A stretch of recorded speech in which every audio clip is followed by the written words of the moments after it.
लहरों से डरकर नौका पार नहीं होती, हिम्मत करने वालों की कभी हार नहीं होती। जितनी गहराई इन शब्दों में है, उतनी ही गहराई इन शब्दों को महसूस करके हिम्मत और जज्बे से अपने लक्ष्य पर बढ़ने वाले लोगों की है। आज 3 दिसंबर है और आज के दिन को हम विश्व दिव्यांग दिवस के रूप में सेलिब्रेट करते हैं।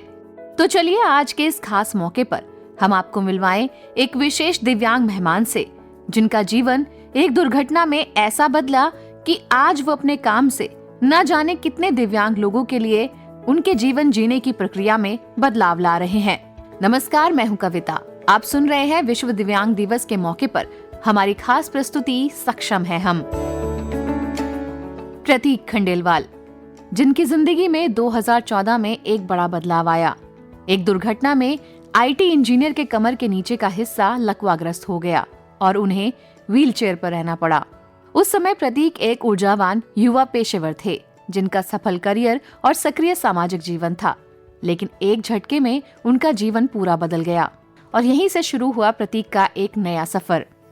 प्रतीक बेंगलोर में रैंप माई सिटी चलाते हैं। ये एक ऐसा स्टार्टअप है जो भारत में विकलांग लोगों और बुजुर्गों के लिए सुलभता में सुधार करने के लिए काम करता है। जिंदा दिल और हमेशा हंसते रहने वाले प्रतीक खंडेलवाल, जिन्होंने अपने कार्य से आज पूरे भारत में व्हीलचेयर पर रहने वाले लोगों का जीवन इतना सुगम बनाया है कि वो आज आसानी से अपने मनपसंद रेस्टोरेंट, मूवी हॉल, बैंक या किसी भी इमारत में आ जा सकते हैं, जिसके लिए प्रतीक को राष्ट्रपति श्रीमती द्रौपदी मुर्मू द्वारा आज सर्वश्रेष्ठ दिव्यांग श्रेणी में व्यक्तिगत उत्कृष्टता के लिए सम्मानित किया जाएगा। हमने प्रतीक से खास बातचीत करते हुए उनके व्यक्तित्व के बारे में और जाना। आइए सुनते हैं विश्व दिव्यांग दिवस के मौके पर हमारी खास प्रस्तुति सक्षम है हम।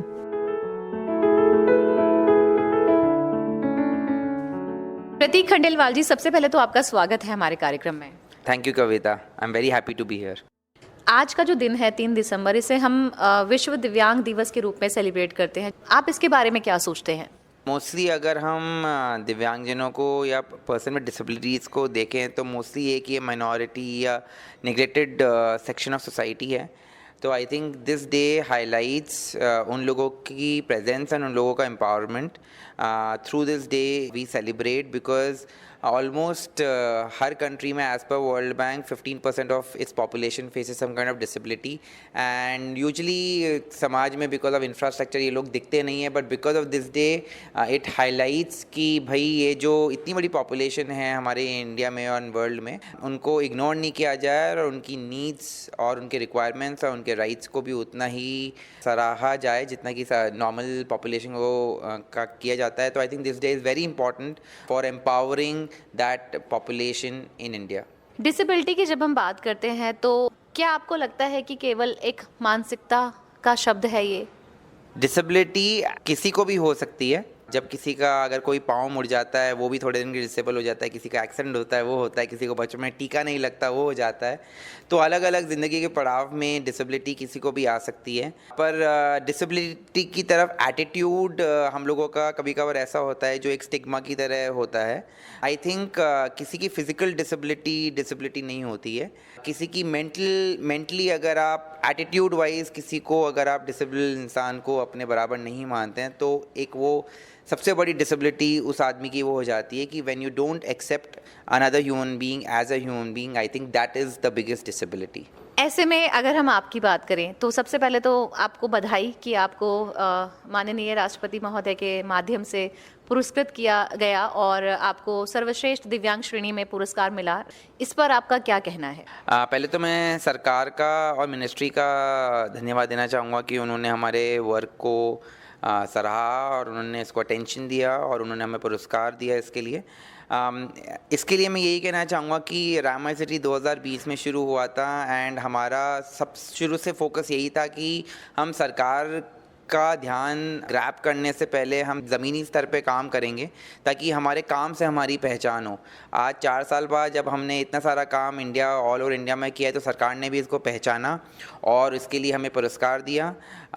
ये पुरस्कार बहुत मायने रखता है हमारे लिए क्योंकि इस पुरस्कार के द्वारा नॉट ओनली एक रिकग्निशन मिलता है हमें, पर ये सिर्फ अभी हमारे काम की शुरुआत है और आगे इंडिया को एक्सेसिबल बनाने के लिए बहुत सारे ये रास्ते खोल देता है एंड हम उसी रास्ते की तरफ कमिटेड हैं, अपनी ड्यूटी की तरफ इंडिया को to make it much much better at physical accessibility. तो जो श्रोता हमारे साथ अभी अभी जुड़े हैं, मैं एक बार फिर से बता दूं कि जो प्रतीक खंडेलवाल हैं वो जो दिव्यांग जन है, जो व्हील चेयर पे हैं, उनके लिए काफ़ी सारे काम करते हैं।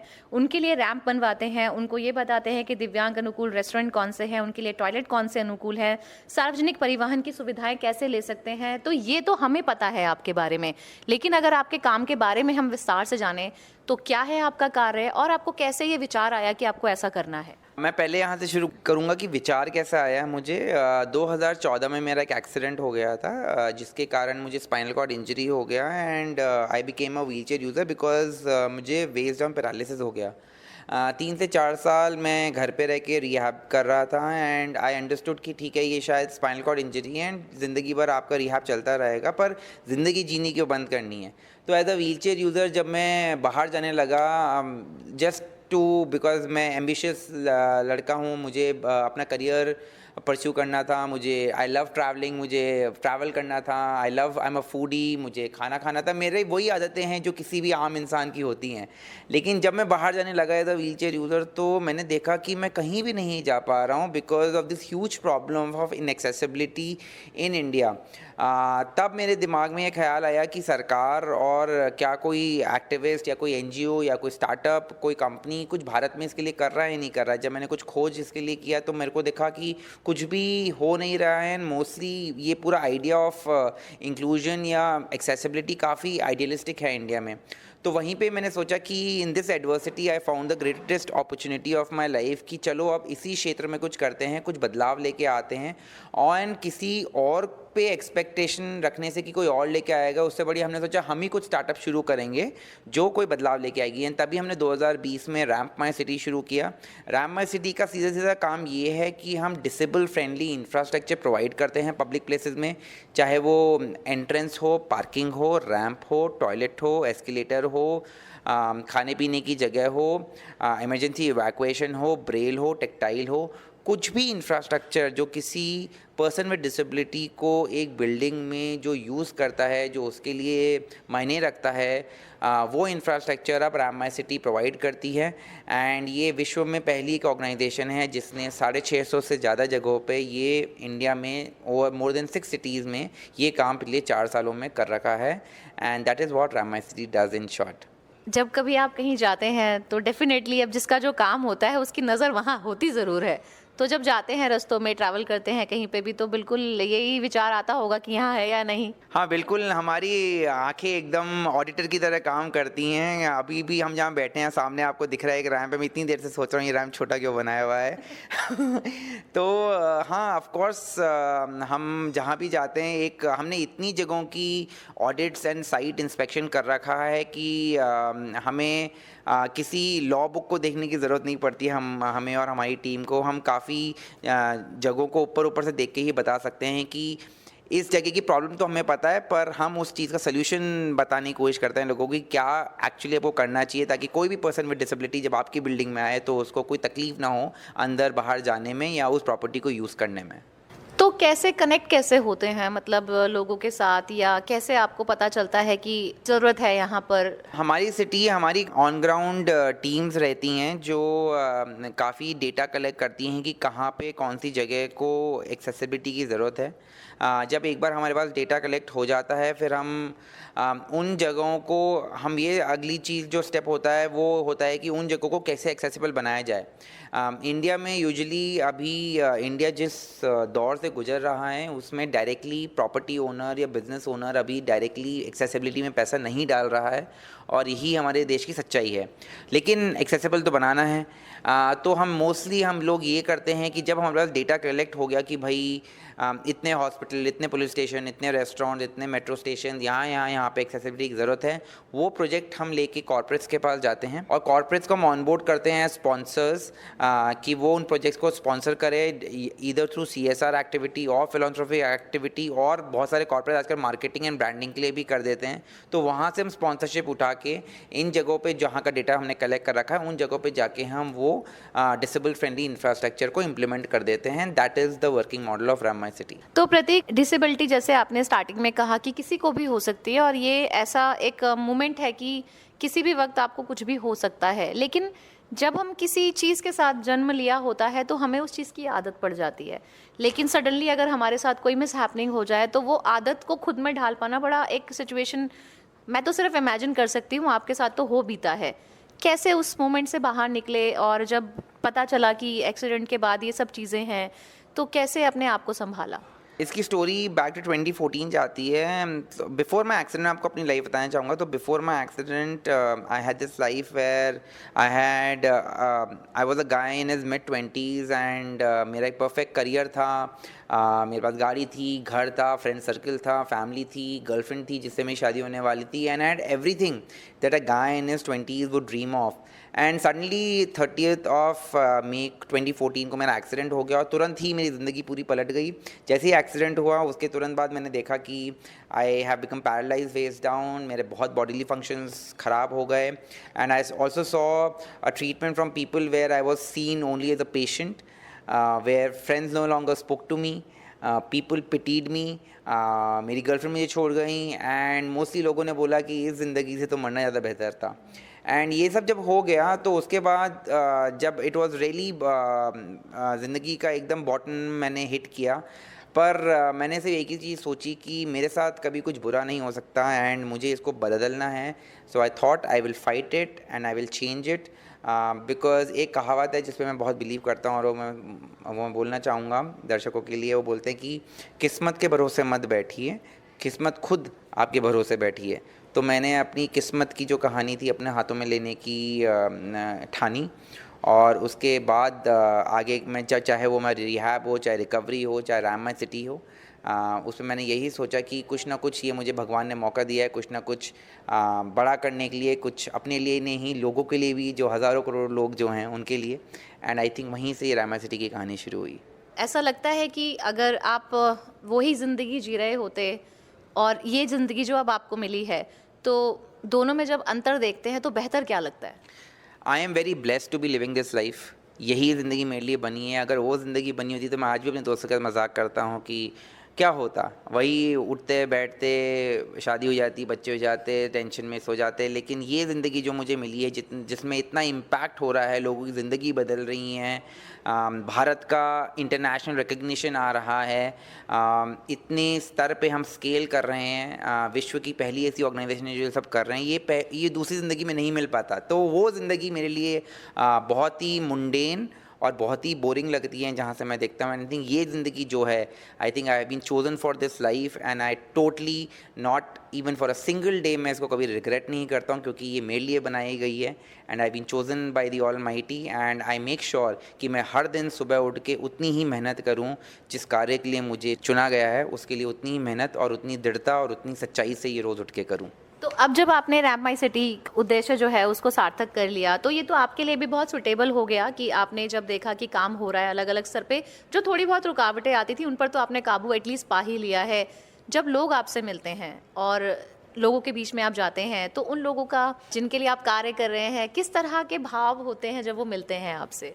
लोगों के बाद मैं जब भी जाता हूँ मोस्टली लोग बहुत ज़्यादा आके मेरी तारीफ़ करते हैं और बहुत ज़्यादा हमारे काम की बात करते हैं, पर एज अ पर्सन जो मैं हूँ मुझे रिएक्ट करना नहीं आता कि मैं क्या बोलूँ उनको, and I just say thank you. लेकिन मैं ये भी मानता हूँ कि जब भी लोग हमारे पास आते हैं, या जैसे सरकार भी अब हमें काफ़ी रिकग्नाइज़ करती है, लेकिन हम यही बोलते हैं कि अभी सिर्फ ये काम की शुरुआत है एंड हमें बहुत आगे जाना है। एंड एक कहावत मैं अपनी टीम को ज़रूर बोलता हूँ कि दी top of one mountain is the bottom of the other, so keep climbing every day. And वही हमारा गोल है कि हाँ हम काम कर रहे हैं, हाँ हम लोगों की ज़िंदगी बदल रहे हैं, हाँ लोग हमारे में बातें करते हैं, लेकिन ये सिर्फ टिप ऑफ द आइसबर्ग है। रुकना नहीं, हारना नहीं, डरना नहीं, आगे बढ़ते जाना, एंड इसी तरफ रामा सिटी कमिटेड है। तो जब खुद में निश्चय कर लिया और हर दिन जब इस काम को देखते हैं, तो ये क्या मानते हैं कि इंसान अपने आप से हारा तो वो हारा, अपने आप से जीता तो वो जीता? सबसे बड़ी जीत या हार बाहर नहीं, अपने अंदर ही होती है। एंड आई थिंक जो शुरू के 4 साल मेरी खुद की ज़िंदगी के थे, जब रामा सिटी शुरू होने से, रामा सिटी 2020 में मैंने शुरू किया, ख्याल 2018 में आया था और एक्सीडेंट 2014 में हुआ था। लेकिन 2014 से 2018 का जो समय मैंने खुद के साथ निकाला है, आई थिंक, और उस टाइम मैंने जो खुद को मोटिवेटेड रखा है, आई थिंक वही कारण है जो आज मैं रामा सिटी को चला पा रहा हूँ, क्योंकि सबसे बड़ी लड़ाई बाहर नहीं है, खुद के अंदर ही है। तो अगर आपने खुद से जीत लिया अंदर ही अंदर, तो आप दुनिया में कुछ भी जीत सकते हैं। And I think you should never let the person in the mirror down. So that is the person I always stand up for, and उसी से हमें सारी मोटिवेशन रामा सिटी की मिली है। आज स्पेशल डे है आप सभी लोगों का, इवन हम सबके लिए भी बहुत स्पेशल है ये दिन, क्योंकि हम लोग इस काम के माध्यम से आप लोगों से मिल पा रहे हैं, तो it's again a motivation for us also. किस तरह का माहौल था आपने देखा जब लोग, इवन बहुत छोटे छोटे बच्चे भी इसमें शामिल थे, तो कैसा लगता है? हिम्मत तो नहीं हारी और देखो कितना बड़ा काम कर रहे हैं, तो कैसा आप महसूस करते हैं? बहुत अच्छा लगता है मुझे कि कितने श्रेणी के लोग, चाहे बुज़ुर्ग हों या बच्चे हों, आगे आके with a lot of confidence, मतलब कितने लोग, कितने बच्चे मेरे लिए बहुत इंस्पिरेशन है। मुझे उनको देख के, उनका काम देख के लगता है कि इनसे सीखा जाए, अगर कुछ सीखा जाए तो। And I think a lot of people are doing incredible work in India, and we are on the right track to make to manifest the whole idea of making India accessible, क्योंकि बहुत लोगों ने अपने challenges को challenges नहीं बल्कि एक stepping stone माना है towards building something much larger, something much bigger, and something that will change lives of millions of people. And I am very proud उन सब लोगों के लिए, एंड मुझे बहुत इंस्पिरेशन और बहुत सीखने को मिलता है उन लोगों से। तो प्रतीक, अक्सर हम अपने घर में आसपास जब बच्चे होते हैं तो हमारे माता पिता या हमारे आसपास के लोग हमें कहते हैं, अरे पैरों पे खड़ा हो जा वरना कुछ नहीं होगा। तो क्या लगता है कि पैरों पे खड़ा होना सिर्फ अपने पैरों पे ही खड़ा नहीं होना होता, लोगों के किस तरह के आपको भाव मिलते हैं, तो मिसाल बन चुके हैं, तो क्या कहेंगे आप? जब मुझे ये इंजरी हुई थी तो मेरे पापा ने मुझे बोला था कि you hurt your spine but don't lose your spine. तो इसका मतलब यही था कि बहुत लोगों में रीढ़ की हड्डी नहीं होती है आज के ज़माने में, एंड मैंने अपनी रीढ़ की हड्डी पे चोट खाई है, पर मैंने रीढ़ की हड्डी कभी खोई नहीं है। एंड आई थिंक उसी से मैं जो है वही बना है। एंड मैं लोगों को भी यही बोलना चाहूँगा कि ज़िंदगी में चाहे कुछ भी हो जाए, लहरों से डर के नौका पार नहीं होती, कोशिश करने वालों की कभी हार नहीं होती। तो प्रतीक, अब ये तो बात हुई सारा आपको जिस तरह का आपका काम है उससे आप बहुत लोगों के लिए प्रेरणा स्रोत हैं भी, और लोग आपसे मिलते भी हैं, और मुझे पता है कि आपके समय की भी व्यस्तता है। लेकिन अंतिम सवाल आपसे ये कि अपनी रियल पर्सनालिटी में कैसा है प्रतीक, और क्या करना प्रतीक को पसंद है, भविष्य के गोल क्या है? प्रतीक का सबसे बड़ा प्यार है खाना। तो Prateek is a big time foodie, and पिछले 2 साल से मैं बहुत इंडिपेंडेंट हो गया और काम के कारण भी मुझे ट्रैवल करना भी बहुत पसंद होना आजकल है। एंड मुझे नए लोगों से मिलना बहुत पसंद है। And I think because of work I am very happy कि कुछ चीज़ें जो मेरी ज़िंदगी से चली गई थी, बाहर जाना, खाना खाना, दोस्तों से मिलना, घूमना, करियर परस्यू करना, एक एम्बिशन होना, उसको साकार करना, I am very happy कि today I am able to do that, and I am very happy to be living the life of my dreams. This is a life that I've always wanted to live, and I'm very lucky to be here in this position today. आपको आपके भविष्य के लिए, ramp wise city के लिए और इस तरह के जो काम से आप लोगों को प्रेरित कर रहे हैं, आपको बहुत बहुत शुभकामनाएं, ढेर सारी बधाई। Thank you so much, Kavita, and thank you for having me.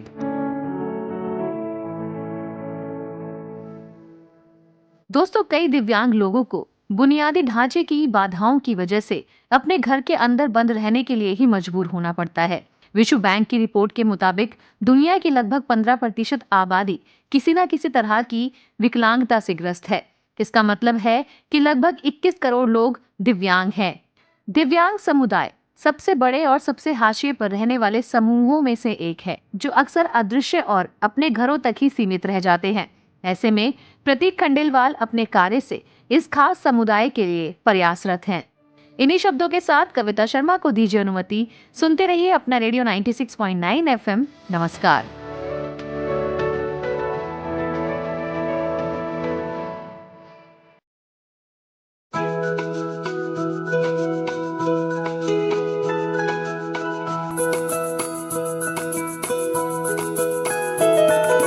मेरी ख्वाहिशें, मेरे अरमान, मेरा बस यही सपना, जिंदगी में हर कोई समझे हम सफर मुझे अपना।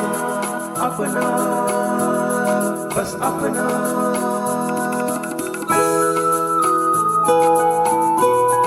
अपना रेडियो 96.9 FM। अपना, बस अपना।